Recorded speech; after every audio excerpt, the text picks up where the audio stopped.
Hey les amis, la surprise du matin. Nous sommes le week-end, j'espère que vous avez bien dormi. Samedi matin, je vous fais une vidéo. Je vous fais une vidéo pour les compos probables avec les absences. Voilà, donc hier je vous ai fait une vidéo et je parlais d'une compo qui n'est pas celle qu'on va avoir cet après-midi à 17 h.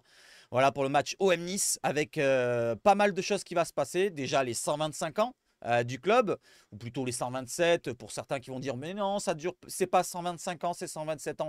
Oui, je sais, je connais l'histoire, vous inquiétez pas. Du côté des supporters, il y a les MTP qui fêtent leurs 30 ans. Et du côté des CU, je crois qu'ils fêtent leurs 40 ans. Il y aura d'autres choses aussi, des hommages avant la rencontre. On en parlera, de toute façon, je vous parlerai de ça quand je ferai ma vidéo. Donc pour l'après-match, ça c'est surtout pour l'après-match. Alors aujourd'hui, on va parler de quoi? On va parler de l'équipe et de la Provence. Et on y va tout de suite, les amis. Tout d'abord, le petit soutien de la chaîne. Voilà, n'hésitez pas à liker, l'abonnement, la cloche, les commentaires en dessous et le partage. Très important, faites du référencement pour la chaîne. Sinon, la chaîne, elle va s'éteindre tout doucement. Voilà, c'est vous qui faites vivre la chaîne. Allez, on va aller voir si le maillot est disponible sur la boutique officielle de l'Olympique de Marseille. On y va tout de suite, les amis. Let's go. KKO.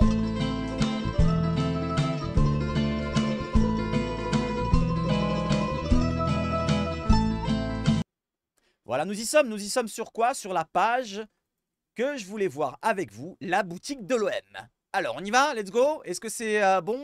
Est-ce qu'il est... Voilà, parce que le maillot, j'ai voulu le commander à partir de minuit, mais malheureusement, ça a craché directement. On y va ensemble pour voir si on peut y aller sur la boutique. Voilà, bah c'est crash. Crash, man! Notre e-shop connaît un ralentissement. On est dessus, on fait au plus vite. Voilà, donc les amis, pour ceux qui veulent commander le maillot, il va falloir y aller directement à la boutique. Et malheureusement, eh ben, je devrais aller à la boutique pour aller chercher ce maillot. En espérant qu'il y en ait, parce qu'il n'y en a que 30 000 de disponibles en vente jusqu'au mois de décembre. Peut-être qu'il y aura un réapprovisionnement plus tard, mais pour l'instant, jusqu'au mois de décembre, ça sera 30 000 maillots vendus. Donc il faut aller vite. Parce qu'il y a des tailles S, des tailles L, des tailles XL, XXL, ici et là. Moi, je vais prendre la taille L. Donc, je vais aller très très vite dès que j'arrive sur Marseille, Saint-Charles. Je mange un petit truc en marchant et je vais prendre le bus et j'irai directement sur la boutique de l'OM officielle. On reviendra sur la fin de vidéo pour voir si ça s'est débloqué ensemble à la fin de la vidéo. Allez, on va sur quoi maintenant? Sur l'autre page et on y va tout de suite. L'anniversaire, comme je vous l'ai dit, des MTP qui fêtent leur 90 ans, non, leurs 30 ans plutôt, autour du Vélodrome. Vous voyez, elle est fumigène. C'était hier soir, ou plutôt ce soir. Alors, vous me regardez, il est 2 h du matin. Peut-être qu'il y en a qui vont regarder dans la nuit. Voilà, donc bon anniversaire à eux. Et bon anniversaire, je le souhaiterai tout à l'heure quand on sera dans le stade. Autre chose, maintenant, partons sur l'actualité avec Longoria qui nous a fait une entretien du côté du Monde. Et il nous dit quoi? Il nous dit que pour faire de l'argent, l'OM va organiser, il est en train de travailler pour organiser des matchs amicaux pendant la saison et une tournée à l'issue de celle-ci. Donc une tournée, pourquoi pas, comme les autres grands clubs européens comme le Real, qui va en Asie ou en Arabie Saoudite ou ci et là. Et pourquoi pas l'OM cet été faire une tournée en Arabie Saoudite ou peu importe où pour se faire un petit peu de maille parce que les droits TV, les ci et là, ça a tout baissé et malheureusement avec le nouveau président et encore le même, donc la Burne, et ben ça va être toujours la même chose, il faudra se faire de la maille autrement. Allez, on enchaîne. Parlons maintenant de sportifs et parlons de Benassia. Benassia qui nous a fait un entretien du côté du Bein Sport et il nous parle de Eli Wahi. On avait déjà parlé de ça. Eli Wahi, il a fait des efforts salariales pour venir à l'OM et il nous répond Eli Wahi, c'est un joueur qui avait des convoitises, mais quand je l'ai appelé, quand j'ai parlé avec lui, nous dit Benassia, il m'a dit écoute, je ne veux que l'OM. C'est un joueur qui a fait des efforts financiers pour venir à Marseille, donc c'est fort pour moi, selon Mehdi Benassia. Donc il a fait des efforts pour venir à l'OM, peut-être qu'il avait des solutions en Angleterre, on avait entendu parler, je crois, d'une rumeur de Chelsea qui était intéressé par Eli Wahi, et il s'est dit, bah Marseille c'est tout bénef pour moi, je reste en France, c'est un club qui pourra me faire émerger point de vue international, et pourquoi pas aller en équipe de France, parce qu'il est français, il pourrait pourquoi pas aller être international français, si bien sûr il réussit. Pour l'instant il n'a pas réussi, pour l'instant, il est peut-être même pas disponible pour le match de tout à l'heure. On va en parler sur les absences et les présences, quand on lira un petit peu la presse et quand on lira un petit peu le petit résumé de la conférence de presse. Allez, on y va, let's go. Avant la rencontre, on peut voir que Mason Greenwood porte le maillot qu'on devrait tous avoir prochainement, le nouveau maillot des 125 ans plutôt, avec le top scorer du côté de l'épaule, Ligue 1, donc le meilleur buteur de l'OM et de la Ligue 1, avec 5 buts en 3 matchs. Et on le voit, c'est magnifique. Après Luis Enrique, maintenant Mason Greenwood, et pourquoi pas la prochaine journée, encore Mason Greenwood, parce que je pense qu'il va marquer un but, minimum. Voilà. Allez, j'enchaîne avec autre chose, les amis, avec De Zerbi qui nous parle de Kondogbia. Voilà, il y avait Kondogbia à la conférence de presse. Malheureusement, j'ai pas pu la regarder en direct. C'est pas grave, je vous relaye 2-3 trucs. Important ou pas, c'est pas très important ce qu'il dit là, mais je vous le relaye quand même. Une bonne parole de Zerbi qui nous dit qu'il est totalement fan de Kondogbia. Il nous dit « Il est l'une des plus belles choses que j'ai vues à Marseille. Je ne comptais pas sur lui initialement. Puis je lui ai parlé au téléphone et j'ai eu des sensations positives. C'est un garçon exceptionnel, un joueur très fort. » Et c'est vrai que Kondogbia, il s'est battu pour garder sa place, même s'il a un contrat qui dure plus longtemps que les Veretout et les Mbemba qui ont été écartés. Il a quand même ce gros salaire, il avait été écarté plus ou moins, mis sur le côté. On demandait pourquoi pas à ce qu'il parte du club de l'OM. Et il a su s'imposer et avoir aussi de la chance que dans son poste de milieu de terrain, il n'y avait pas vraiment beaucoup de joueurs disponibles et il a récupéré sa place de titulaire finalement. Il est titulaire et il nous fait un bon début de saison avec Højbjerg à ses côtés. Mais peut-être que ça changera parce qu'il y a un autre joueur qui arrive et il va nous en parler justement de Zerbi juste derrière. Il nous parle de qui? Justement de Ismaël Koné. Ismaël Koné, ça c'est encore un autre joueur de grand talent, nous dit De Zerbi. Ismaël Koné, il représente le futur de l'OM. Il s'est entraîné sans souci cette semaine. Il est très complet. Box to box, on verra s'il commence demain. Donc peut-être qu'il sera disponible titulaire, peut-être qu'il sera titulaire ou remplaçant. Moi, je vais vous dire, je pense qu'on partira avec la paire habituelle depuis le début de saison, c'est-à-dire Højbjerg et Geoffrey Kondogbia. N'hésitez pas à me dire ce que vous en pensez. On verra tout à l'heure sur la compo du côté de l'équipe probable et la compo de la Provence probable aussi. Et vous me donnerez votre compo parce que hier, finalement, j'ai fait la vidéo, je vous ai demandé votre compo. Il n'y en a aucun qui me l'a mis. Donc je ne répondrai pas à aucun message s'il n'y a pas une seule compo. Allez, j'enchaîne les amis avec la conférence de presse qui continue et il nous fait un point sur les absences et les présences. Donc du côté des présences, bon, on va pas les citer puisque c'est les autres joueurs qui ne sont pas blessés. Mais les absences, on a Quentin Merlin qui risque d'être forfait. Voilà, est-ce que sa béquille était plus importante qu'on ne le pensait? Et Valentine Carboni qui sont incertains pour OM Nice. Ismaël Koné sera dans le groupe, donc il est de retour. Il y a aussi Léo Ballardi, vous savez très bien, il est absent de longue date, j'allais dire un mois environ. Il devrait revenir la semaine prochaine contre Lyon, du côté du stade Groupama de mes Balls. Voilà donc pour les absences et pour les présences, on va voir sur la compo tout à l'heure. Pour Neil Maupay, il a perdu aussi de Neil Maupay. De Zerbi, il nous a dit on verra s'il débute ou pas. Je suis très heureux qu'il nous rejoint. J'aime son caractère. On a besoin d'être méchant sur le terrain. Donc il aime des joueurs de caractère et c'est pour cela que ça lui a plu de prendre un Neil Maupay qui était disponible à venir et qui est content de venir à l'OM. Et il va affronter même son club formateur, l'OGC Nice, contre l'OM ce soir avec Neil Maupay qui devrait être probablement titulaire avec la petite incertitude sur Eli Wahi. Allez, on enchaîne maintenant avec quoi? On enchaîne avec le classement et on va partir tout doucement sur la presse. Le classement, je vous le répète, comme ce matin, l'OM est deuxième, toujours à 2 points de Paris. Il y a eu une bonne nouvelle, c'est que c'est que Lille a perdu hier soir contre Saint-Etienne. Bon, ils n'avaient que 6 points, mais s'ils gagnaient, ils passaient devant nous. Voilà. Ils passaient avec 9 points. Donc, ils ont perdu. Donc, deuxième défaite pour les Lillois. Ils restent donc à la 7e place. Les Niçois, avec 4 points, ils sont à 3 points derrière nous. Donc, même en cas de défaite, je ne pense pas qu'on va perdre. Je touche du bois, les amis. Je souhaite qu'on gagne. Et on va gagner, vous inquiétez pas.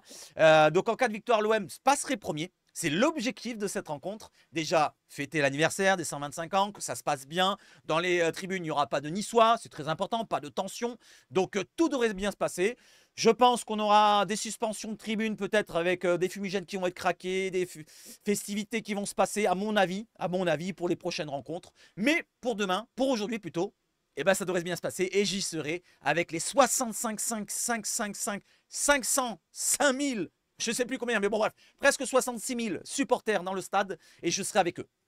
Allez, on enchaîne les amis avec quoi? Avec la presse. Alors, je ne peux pas vous le mettre en mode format lecture. Voilà, comme en lecture comme je vous le mets d'habitude. Je vais essayer de le zoomer et de le mettre en place comme il faut. Donc, on a la compo directement sous les yeux. Marseille-Nice à 17 h du côté de beIN Sport. Pour ceux qui n'ont pas d'Azen, donc c'est important que vous le sachiez. Donc, sur beIN Sport. Arbitre Benoît Millot, on en a parlé. Du côté de l'équipe de l'OM, donc on a le 4-2-3-1 habituel avec Rouillé au gardien titulaire. Lirola qui remplace donc Quentin Merlin vu qu'il est incertain. On va le mettre titulaire selon l'équipe. Brassier avec Cornelius, Balerdi est absent bien sûr. Murillo à droite. La paire des pivots devant la défense, ça sera Højbjerg en capitaine sur le côté gauche et Kondogbia sur le côté droit. Aminarit en numéro 10, ou plutôt en meneur de jeu, reculé derrière l'attaquant. L'attaquant qui sera Neil Maupay, donc qui remplacera Eli Wahi. Sur le côté droit, l'inénarrable, je ne sais pas si ça se dit, mais je le dis, Mason Greenwood. Et côté gauche, Luis do Brasil Henrique, le coach de Zerbi. Et de l'autre côté, on a un 3-4-3, comme je vous l'ai cité hier, avec le gardien Boulkan, Ndiaye Chimier, Dante et Abdelmomen, comme je vous l'ai dit, qui remplace donc Bombito, le Canadien, qui est suspendu par son carton rouge de la dernière fois. Ndombele à côté de Rosario, puisque Boudaoui, qui est absent, l'Algérien, blessé de longue date.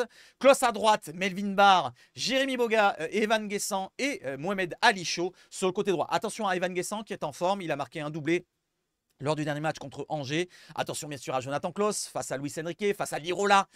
Le duel de latéral droit finalement. Lirola c'est un latéral droit de base. Et Luis Enrique, est-ce qu'il va lui faire du mal? Je l'espère. Pour pourquoi pas le fatiguer? Et pourquoi pas en fin de rencontre voir un Jonathan Rowe qui éclaterait Jonathan Klaus? Ça c'est une idée que je me suis dit. Pourquoi pas dans ce duel en fin de match vers la 60e, 65e, 70e. Si Luis Enrique n'arrive pas à faire la différence face à Klaus et Abdelmomen derrière, pourquoi pas un Jonathan Rowe, la pile électrique? Bon, c'est toujours électrique une pile, mais la pile qui rentre et qui leur fait mal à ces deux merdiques.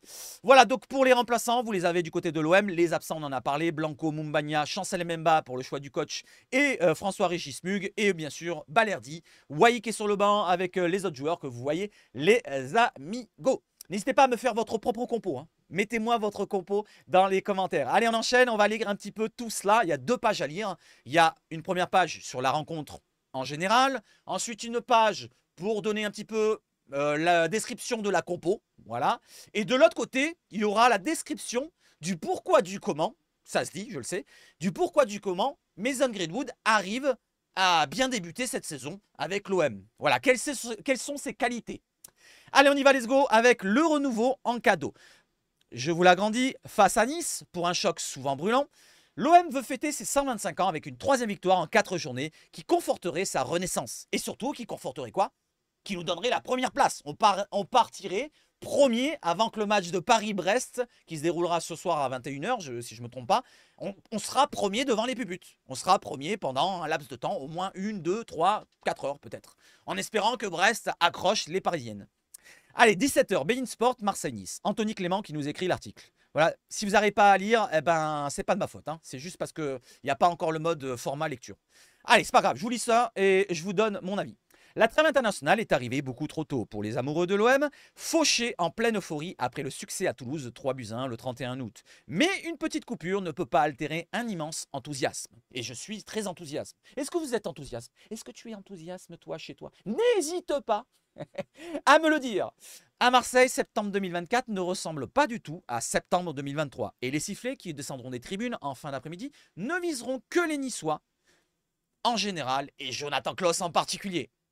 Oui, je pense que Jonathan Klaus va prendre une petite bronca quand il va être cité par le speaker ou alors quand il va être cité ou alors quand il va faire une faute ou quand il va avoir le ballon. Je pense qu'il va avoir une petite bronca, voire plusieurs, Jonathan Klaus. Qu'est-ce que vous en pensez? Est-ce que vous pensez qu'il va avoir une petite bronca?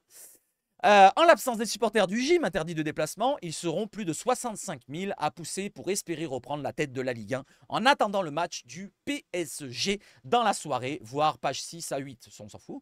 Et il est fort probable que l'ancien latéral olympien reparte sur la Côte d'Azur avec quelques acouphènes. Acouphènes, c'est quand on a des bruits dans les oreilles.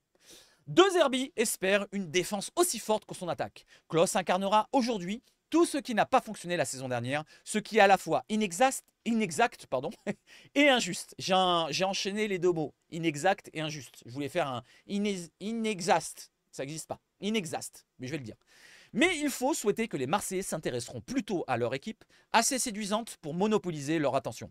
Irrésistible à l'extérieur, où s'est épanouie sa capacité à se projeter vite après de tranquilles phases de possession, elle a seulement été freinée à domicile par Reims, 2 buts partout le 25 août, après une prestation aussi convaincante que frustrante.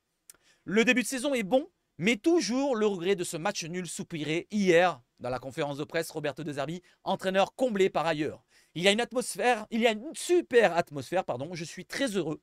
On a commencé du bon pied, on a des joueurs de talent, motivés, et si on gagne, on comptera déjà 10 points avec une marge de progression. Il a d'ailleurs dit que l'équipe était pour lui à 80% de la progression qu'il voyait du côté de l'équipe. Voilà, il voulait arriver à 100%, il veut arriver à 100%, mais pour l'instant, il estime qu'on est à peu près à 80%.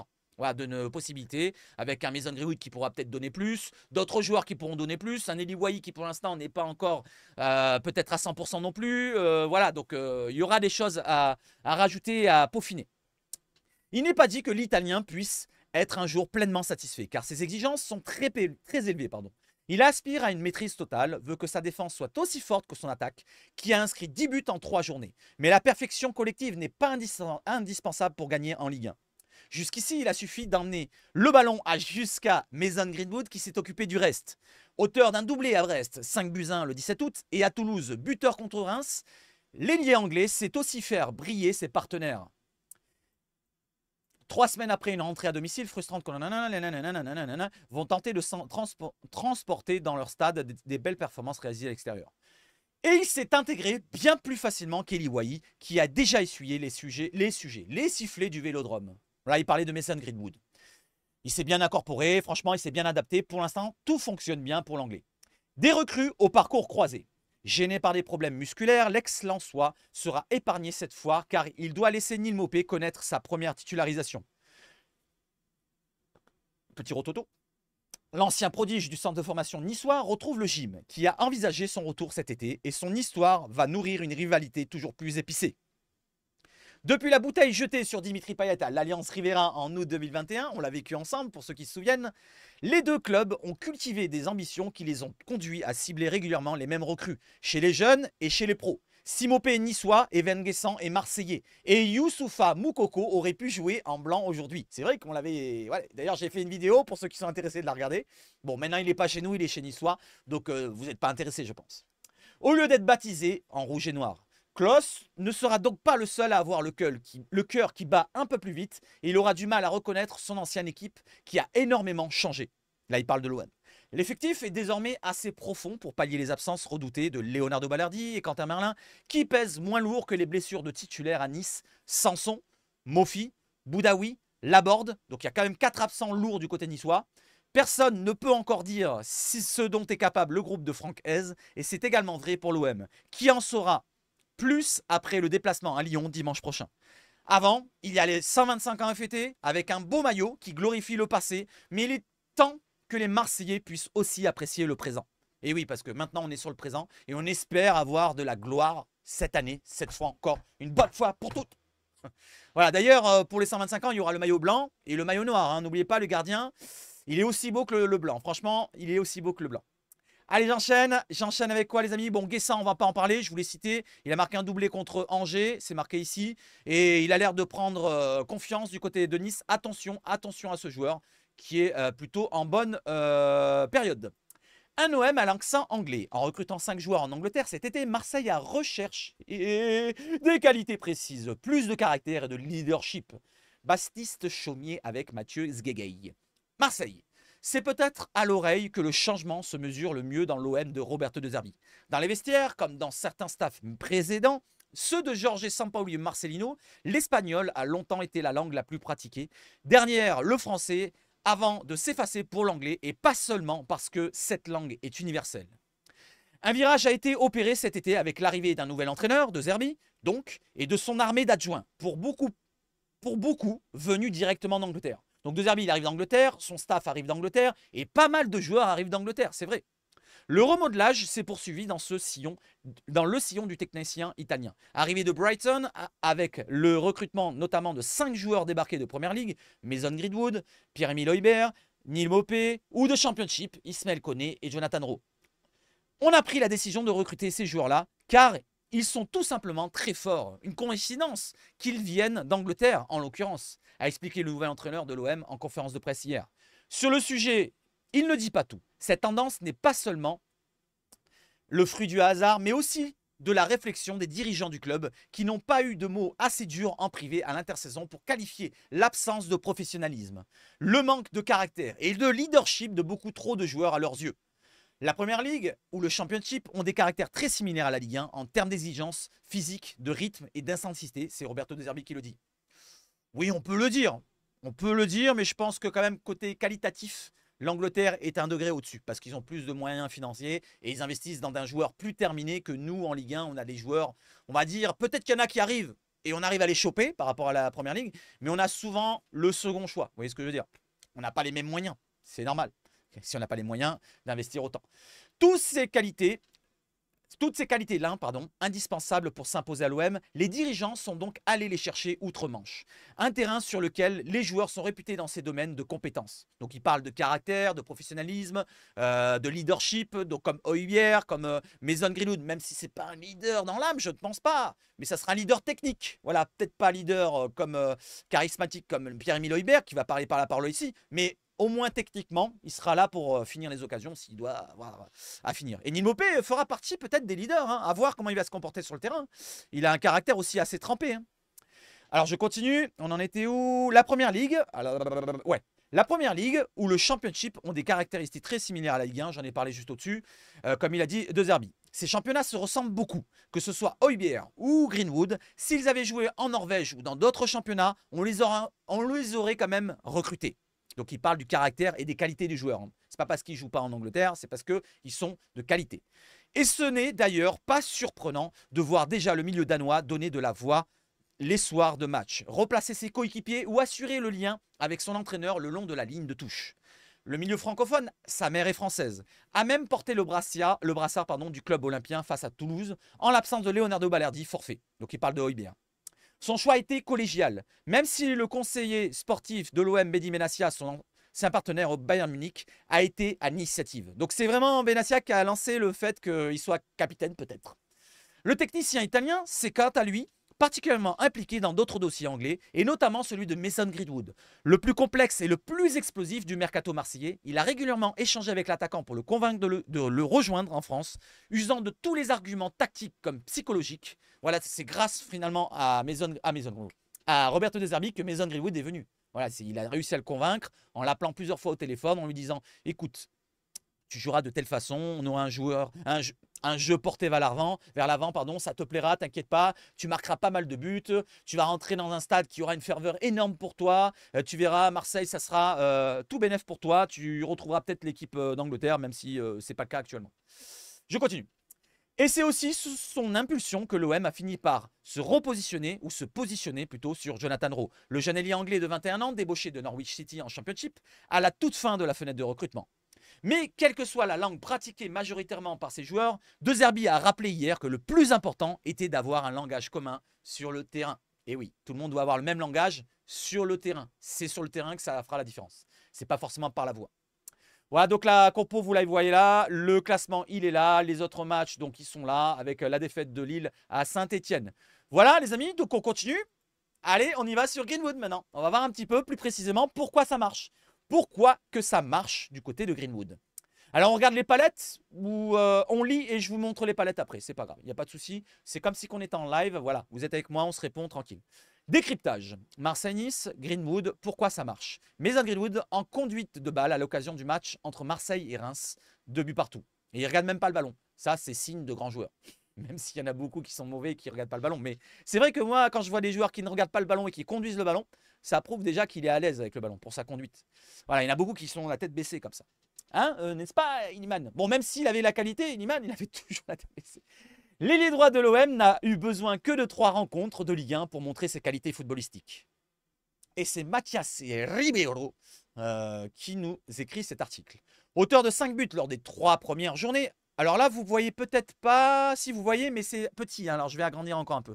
Voilà, je vais agrandir encore un peu, peut-être encore une fois. Non, encore noir. Comme ça, c'est bon. Ça doit être bon pour vous. Vous faites une pause, vous lisez si vous avez envie.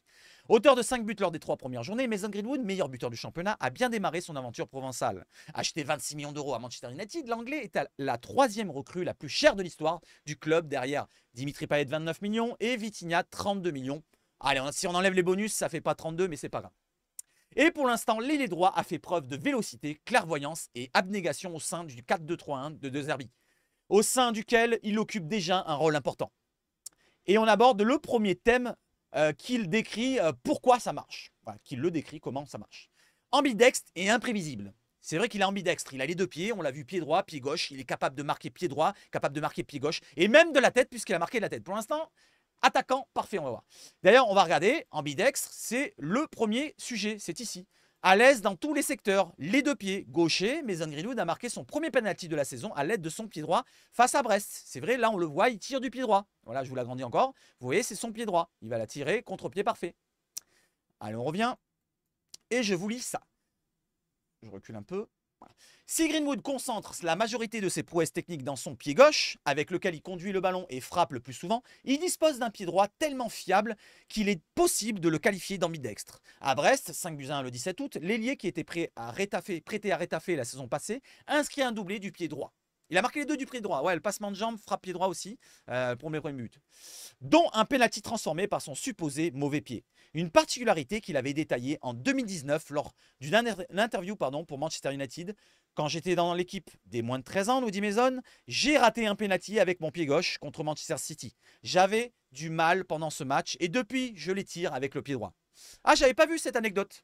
Est-ce que vous l'avez vu, vous? Moi, je ne l'avais pas vu, donc voilà. On s'informe à chaque fois quand on lit la presse, quand on lit des autres médias. Mais c'est très important de s'informer.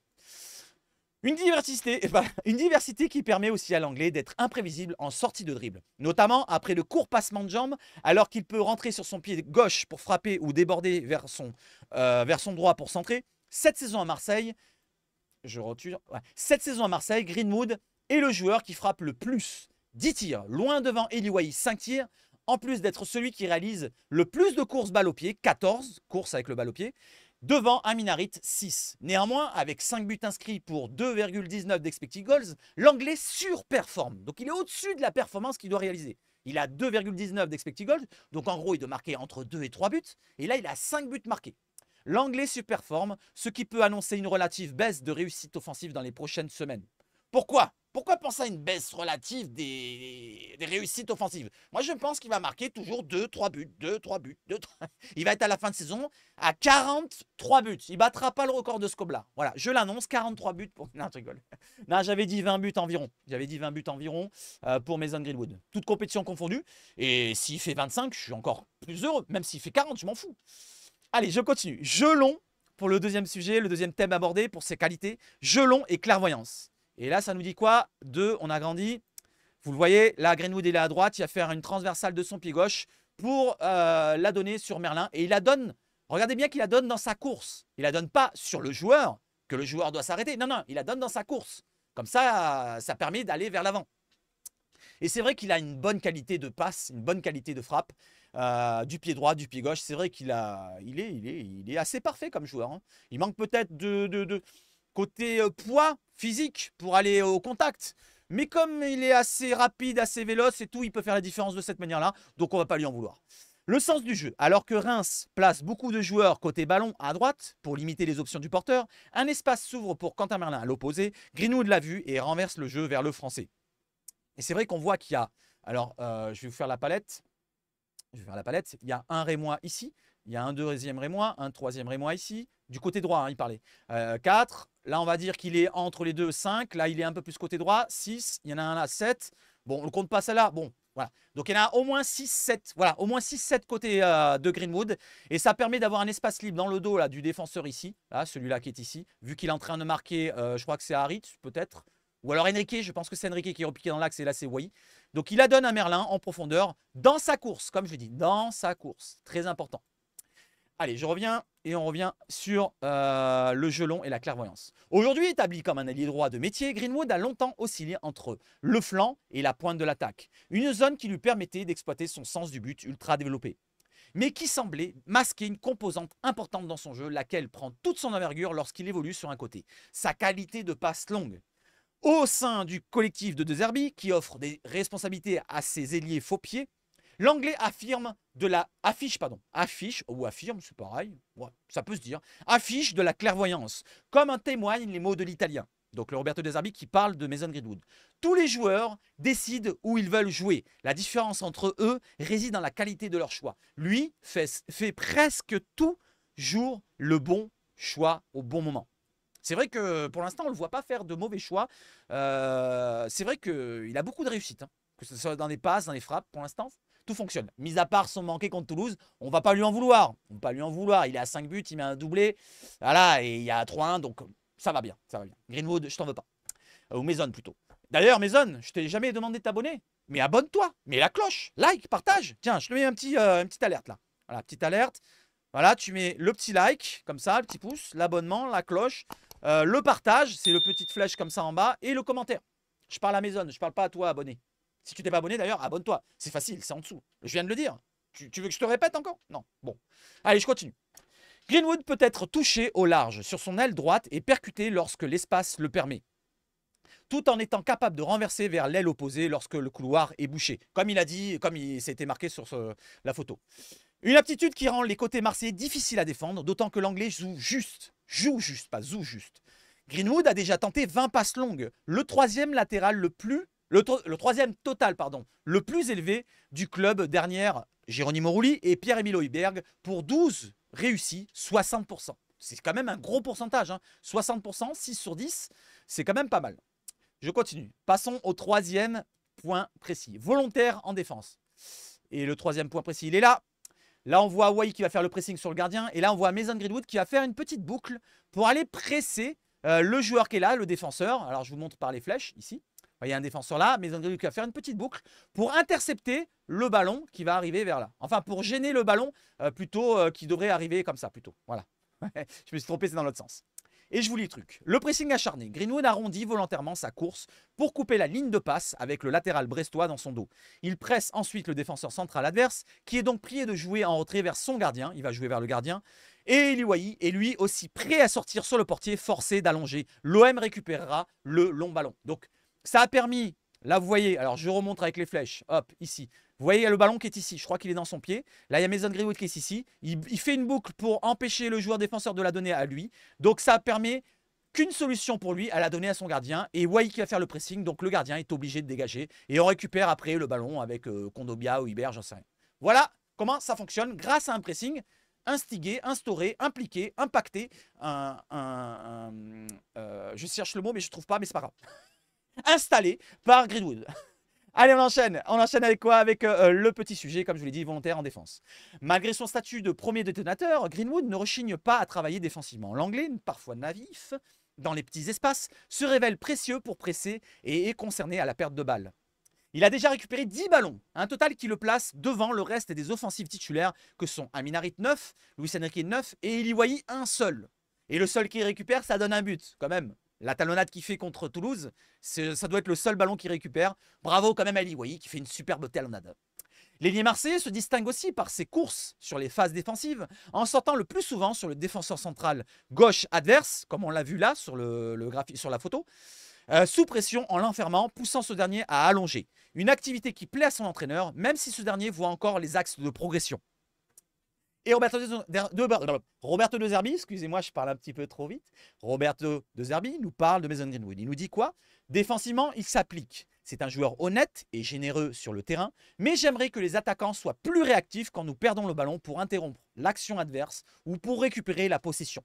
Donc il faudrait qu'il y ait un contre-pressing assez rapide de ces attaquants. Voilà les qualités.